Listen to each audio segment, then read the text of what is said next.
The quantum transmission tore through the fabric of space like a wounded animal's final desperate cry. Captain Lyra Voss watched in horror as the holographic display flickered with the last moments of her homeworld, Zor Prime. The planet, once a gleaming jewel of technological supremacy, was being systematically consumed by the Void Swarm, a nightmare made real. Metallic tendrils erupted from the planet's surface, each appendage a living weapon that consumed matter, energy, and information with terrifying efficiency. Cities that had stood for millennia crumbled in seconds, their advanced structures reduced to raw molecular components that were immediately integrated into the swarm's ever-expanding biomechanical form. Lyra's command bridge was a study in controlled panic. Veteran officers who had fought in 100 wars sat frozen, their advanced neural interfaces overloading with the sheer magnitude of destruction. The Zortak Confederation, a civilization that had ruled the galaxy for over 3,000 years, was being erased from existence in real time. "Activate the emergency quantum beacon," she commanded, her voice a razor-thin edge between professional calm and complete psychological collapse. Her second-in-command, Sub-Commander Krell, looked at her with wide, disbelieving eyes. "Captain, that's a complete violation of our non-interference protocols. No civilization has ever been authorized to." "There are no protocols anymore," Lyra interrupted, her hand moving with surgical precision across the quantum communication array. "There is only survival." The transmission burst forth, a complex encrypted signal that carried more than just a distress call. It was a complete historical archive, a genetic blueprint of their civilization, and a desperate plea for intervention. Any civilization capable of receiving and decoding the message would understand the magnitude of the threat. Millions of light years away, on a relatively unremarkable space station orbiting Jupiter, a junior communications analyst named Marcus Webb was finishing his night shift. Most would have dismissed the incoming signal as cosmic background noise, but something in its quantum signature caught his attention. Marcus was different from most analysts. Raised in the aftermath of humanity's tumultuous first contact with alien civilizations, he had a personal fascination with xenographic communications.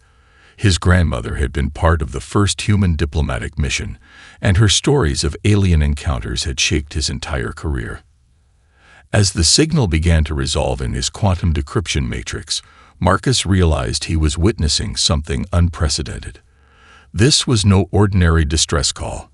This was his civilization's last testament, a complete record of its existence transmitted in a final desperate attempt to be remembered. The Zortak transmission contained everything: their rise to galactic prominence, their technological achievements, their brutal conquests, and now, their impending extinction at the hands of the Void Swarm. Marcus's hands moved with a mixture of scientific precision and growing excitement.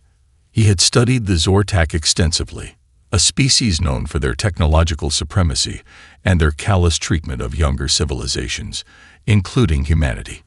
They had enslaved human colony worlds, conducted unethical experiments, and treated humans as little more than primitive biological curiosities. And now, they were asking for help. The irony was not lost on Marcus.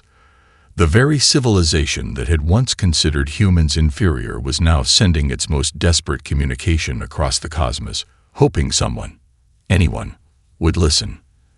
As the final fragments of the transmission decoded, Marcus understood this was more than just a distress signal. This was a challenge, a test, a moment that would define the future of galactic civilization. He took a deep breath and initiated the highest priority communication protocol to the United Earth Council. Whatever was coming, humanity would be ready. Little did the dying Zortak know that their desperate call would unleash something far more complex and terrifying than a simple rescue mission. They were about to discover what happens when a wounded civilization fights back. Humanity was listening, and humanity was not known for mercy. The United Earth Council chamber was a monument to controlled chaos.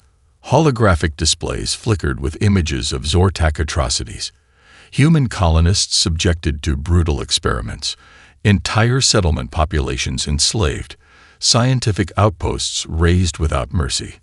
The historical records were a testament to decades of systematic oppression. Dr. Elena Rodriguez stood at the center of the chamber, her presence commanding attention. Her prosthetic arm, a gleaming testament to Zortak scientific research, caught the light, a metallic reminder of personal trauma. The synthetic limb was more than just a replacement. It was a living archive of suffering. Each microscopic circuit, a memory of the experiments that had nearly killed her. "We've received the transmission," she began, her voice cutting through the heated murmurs. "The Zortak are facing total extinction." Counselor James Hartley, a veteran of the Proxima Colony Wars, scoffed. "And why should we care? These are the same beings who treated humanity like laboratory specimens. Let them burn." The sentiment was echoed by several council members. Faces hardened by historical wounds nodded in agreement. The room radiated a collective desire for revenge, for karmic justice. But Elena was playing a different game. "The Void Swarm is not just a threat to the Zortak," she argued, bringing up complex computational models that showed the adaptive capabilities of the alien threat. "This is a technological predator that doesn't just destroy civilizations, it consumes and repurposes them. Each civilization it encounters becomes part of its computational matrix." Her display shifted, showing terrifying projections. Planetary systems consumed, their entire technological infrastructure transformed into processing units for the Void Swarm. The models predicted exponential expansion. "If we do nothing," Elena continued, her prosthetic hand clenching unconsciously, "we are next." The room fell silent. Behind Elena, a series of classified files began to scroll. Reports from deep space reconnaissance, fragments of encounters with the edges of the Void Swarm's territory. Each report was more disturbing than the last. Entire star systems transformed into computational nodes, billions of lives reduced to raw processing power. Dr. Marcus Webb, the communications analyst who had first decoded the Zortak transmission, stepped forward. Unlike the seasoned politicians, he represented a generation that had grown up in the aftermath of first contact, a generation that understood the complex dynamics of interstellar relationships. "This isn't about rescue," Marcus explained. "This is about strategic intervention. The Zortak transmission includes comprehensive data about the Void Swarm's computational structure. If we can analyze this, we might develop a way to disrupt their entire technological ecosystem." Counselor Hartley's expression shifted. The vengeful anger was being replaced by a calculated understanding. This wasn't about saving the Zortak. This was about protecting humanity. Elena's presentation continued, revealing layers of potential strategic approaches. Quantum encryption technologies that could potentially disrupt the Void Swarm's communication networks. Nanite swarm technologies that could potentially introduce cascading system failures. Psychological warfare algorithms designed to exploit technological vulnerabilities. "We will intervene," Elena concluded. "But make no mistake, this is not an act of mercy. This is an act of species preservation." The vote was unanimous, but not for the reasons one might expect. This was not rescue. This was calculated, cold self-preservation. As the council adjourned, Elena Rodriguez looked at her prosthetic arm, a living reminder of what the Zortak had done to her. Her lips curved into something that wasn't quite a smile. The Zortak had no idea what was coming. Humanity was about to show the galaxy what happens when you push a species too far. Deep beneath the Andes Mountains, in a facility that didn't officially exist, Admiral Michael Chen studied the first reconnaissance data streams. The underground complex was a marvel of human engineering, quantum-shielded, powered by geothermal energy, capable of withstanding direct asteroid impacts. Chen's strategy team was a collection of humanity's most brilliant minds. Quantum physicists worked alongside xenobiological engineers. Computational theorists collaborated with psychological warfare specialists. Their mission: understand and neutralize the Void Swarm. The first scout ships were technological miracles. Quantum camouflaged vessels that could slip through the most sophisticated detection grids. They were less ships and more like living algorithms. Adaptive, self-modifying computational entities that could reshape their very molecular structure to avoid detection. The initial data streams were terrifying. The Void Swarm was not a traditional enemy. It was a living, evolving weapon that consumed and integrated technologies at a molecular level.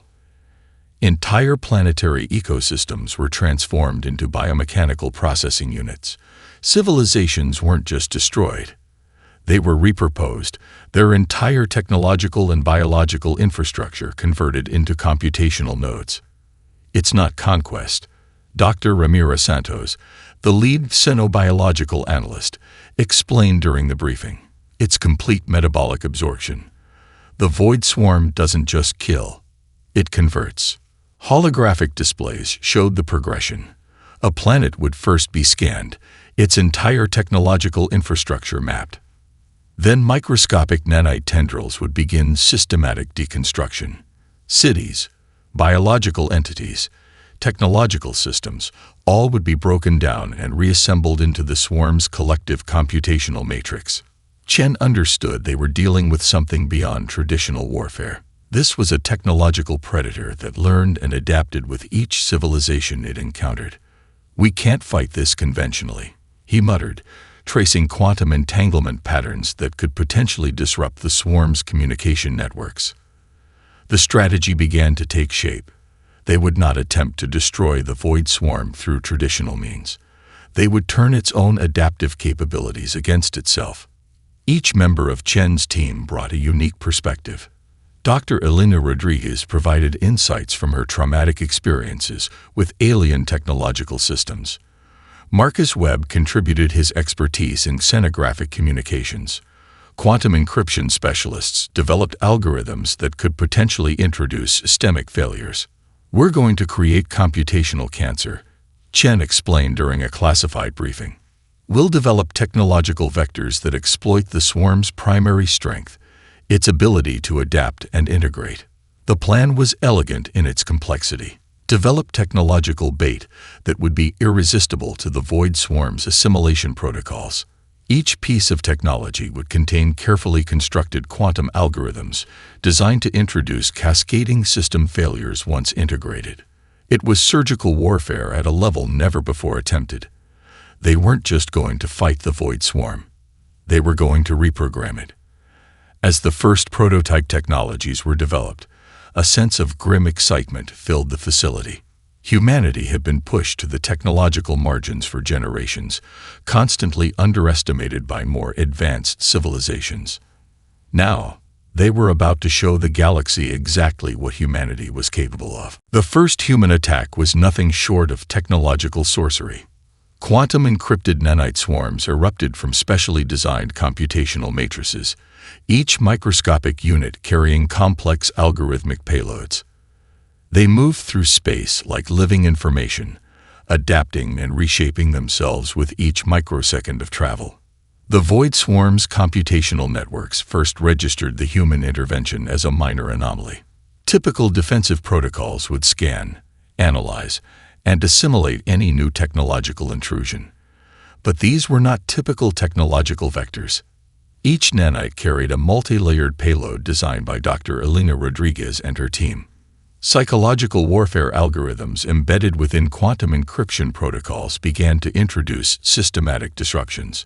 It was like injecting a complex computer virus directly into the alien technological nervous system.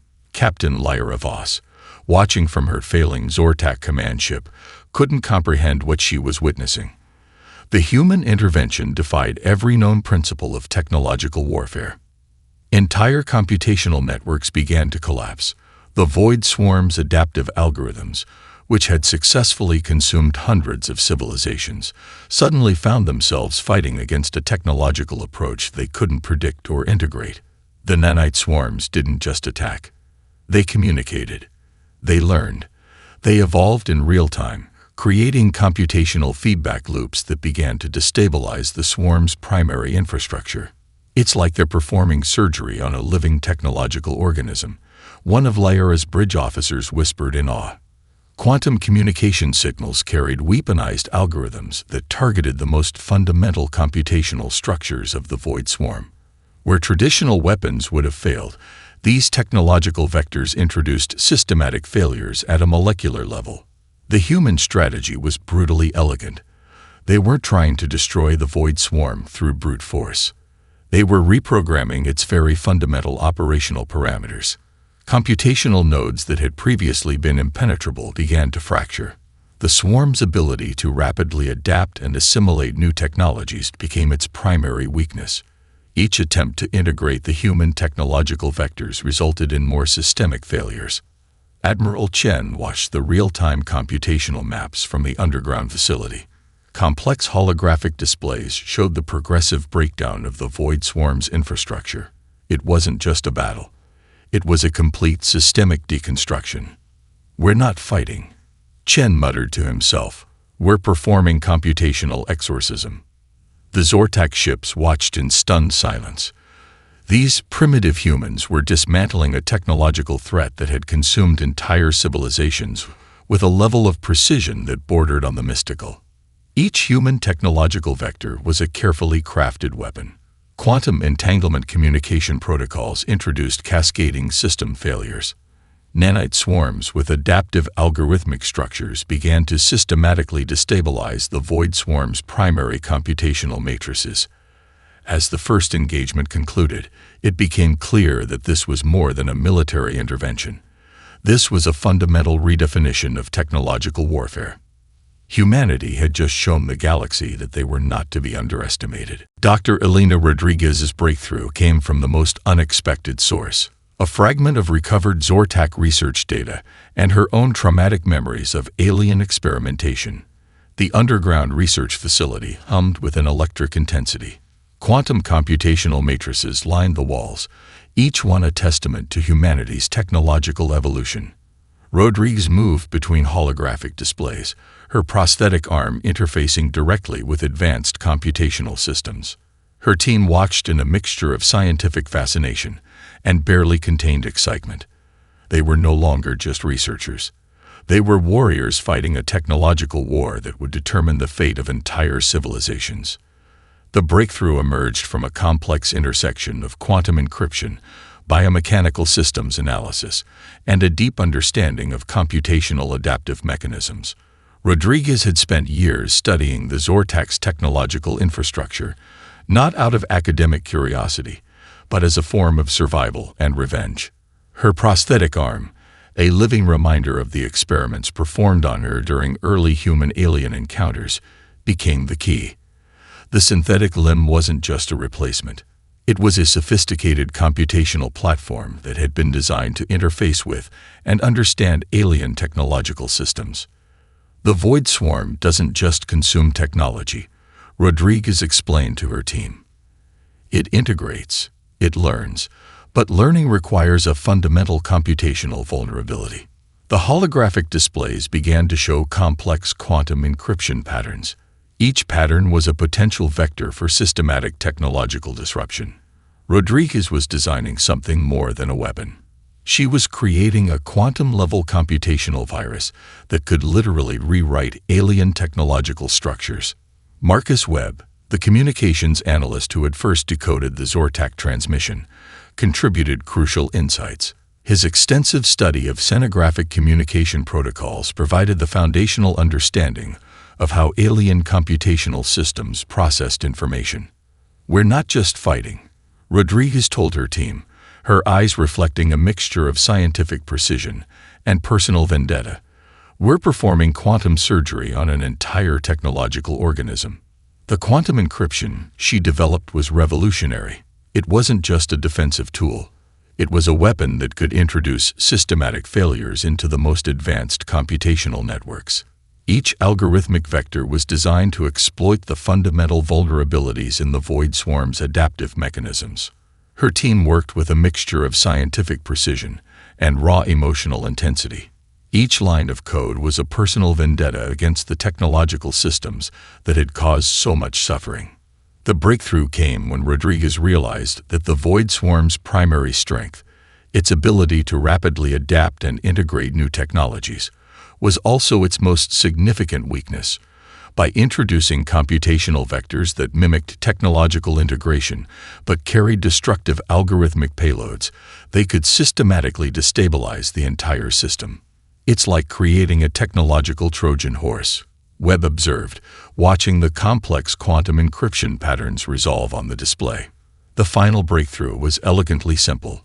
They would create technological bait that was irresistible to the Void Swarm's assimilation protocols.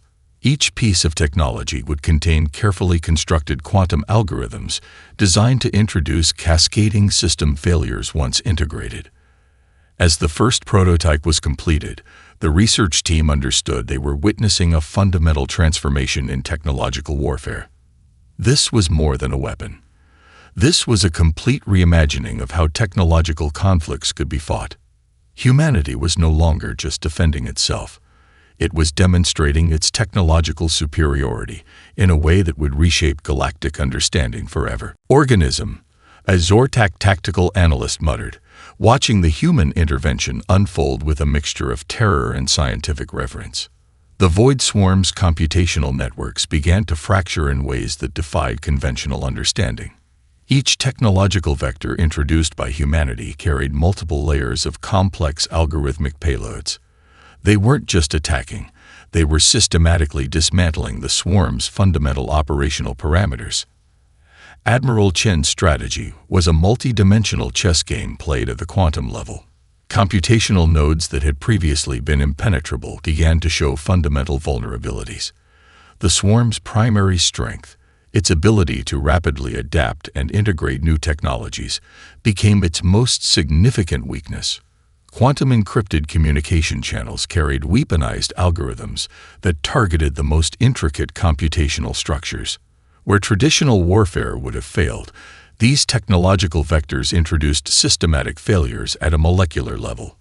Dr. Elena Rodriguez watched from the research facility, her prosthetic arm interfacing directly with the computational matrices tracking the intervention. Each movement was a testament to humanity's technological evolution, a living bridge between biological innovation and computational warfare. "We're rewriting the fundamental rules of technological conflict," she explained to her team. The holographic displays showed the progressive breakdown of the Void Swarm's infrastructure. Complex quantum encryption patterns danced across the screens, each one a carefully crafted weapon designed to exploit the most minute computational vulnerabilities. The Zortak ships watched in stunned silence.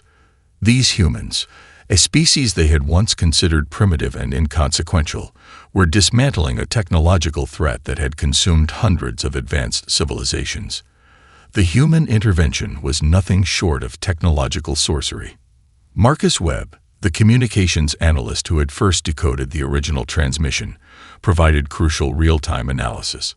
His expertise in xenographic communications allowed the human team to understand and exploit the Void Swarm's communication protocols in ways no previous civilization had accomplished.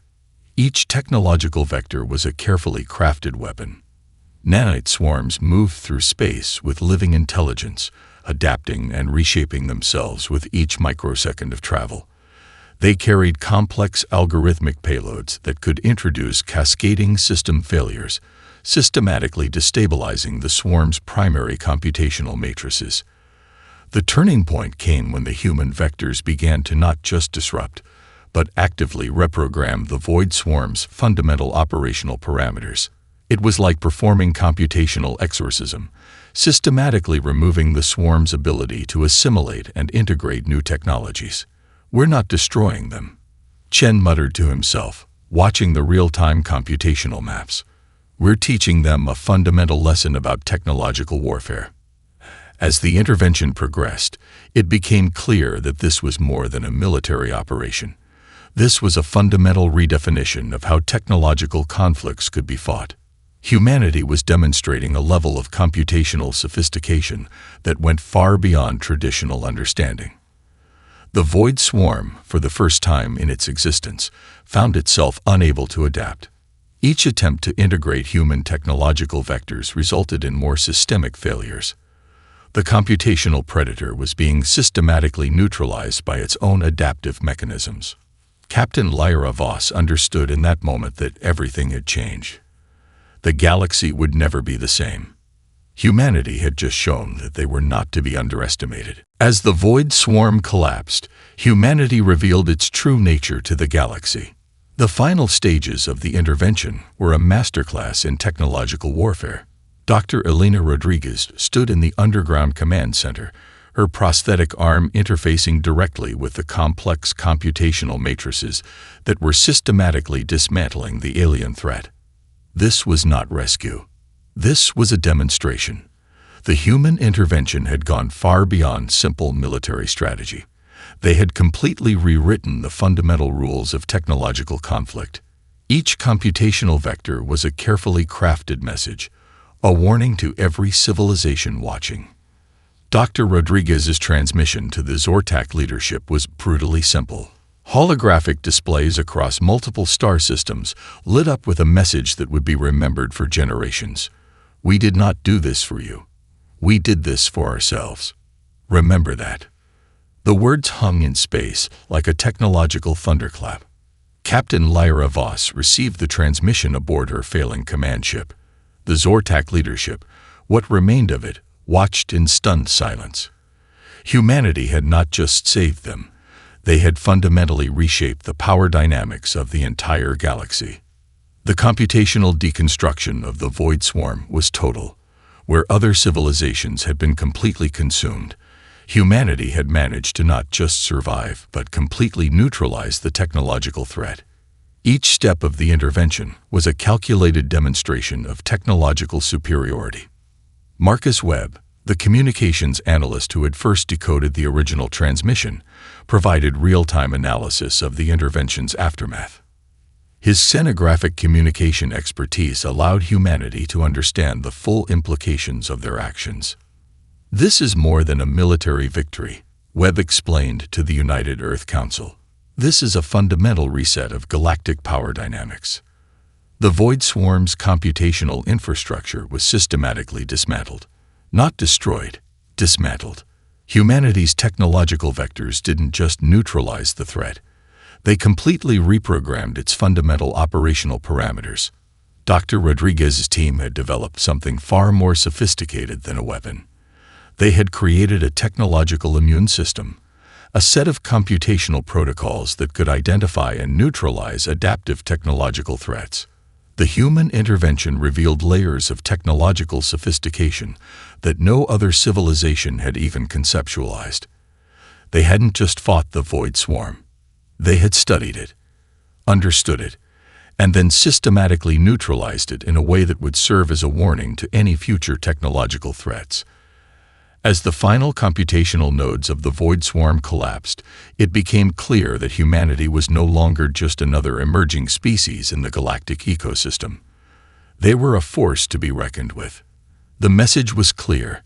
Humanity would protect its interests with or without the galaxy's permission. Captain Lyra Voss understood in that moment that everything had changed. The Zortak Confederation would never be the same. No civilization would ever be the same. Humanity had just rewritten the rules of galactic survival. The aftermath was more complex than simple victory. In the weeks following the neutralization of the void swarm, humanity established new interstellar protocols that would reshape the fundamental understanding of galactic civilization. This was not an act of conquest. This was a complete reimagining of interstellar cooperation. The United Earth Council convened an unprecedented galactic conference. Representatives from surviving civilizations, including the decimated Zortak Confederation, gathered to witness humanity's proposed new framework of interstellar relations. Dr. Elena Rodriguez and Admiral Michael Chen stood at the center of the massive holographic chamber. Behind them, complex computational models demonstrated humanity's technological capabilities, not as a threat, but as a potential collaborative platform. "We are not interested in territory," Rodriguez explained, her prosthetic arm gleaming under the holographic lights. "We are interested in survival. Collective survival." The proposal was revolutionary. Humanity would share its newly developed technological defensive protocols with any civilization willing to participate in a comprehensive galactic defense network. The quantum encryption technologies that had neutralized the Void Swarm would become a shared resource. Captain Lyra Voss, representing the last remnants of the Zortak Confederation, found herself in an unprecedented position. The civilization that had once enslaved and experimented on humans was now asking to be part of their defensive network. Marcus Webb, the communications analyst who had first decoded the original transmission, provided crucial insights into the proposed framework. His expertise in scenographic communications helped bridge the complex cultural and technological gaps between different civilizations. The new galactic paradigm was built on a simple principle: mutual technological cooperation as a form of collective defense. Civilizations would share computational research, develop joint defensive technologies, and create a comprehensive early warning system against potential existential threats.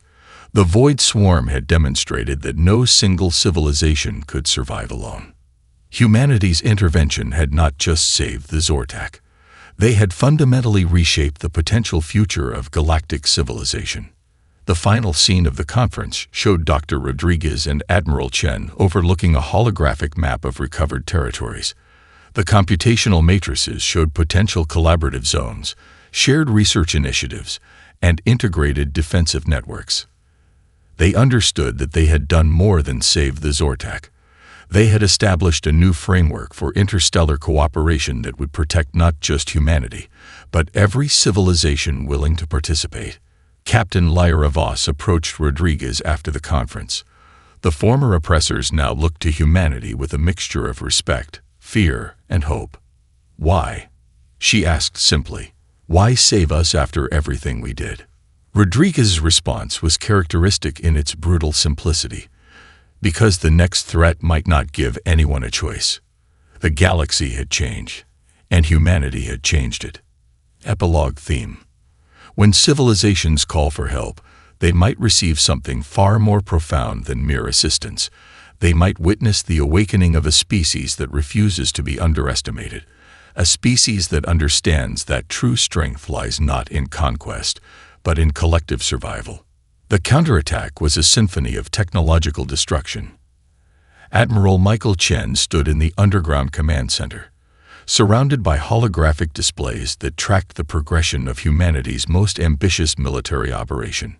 The facility was a marvel of engineering, quantum-shielded, powered by geothermal energy, capable of withstanding direct asteroid impacts. Intentionally vulnerable technological honey traps were deployed across multiple star systems. Each was a carefully crafted piece of computational bait, designed to be irresistible to the Void Swarm's assimilation protocols. But these were no ordinary technological platforms. They were living weapons, quantum-encrypted computational matrices that could reshape themselves in real time.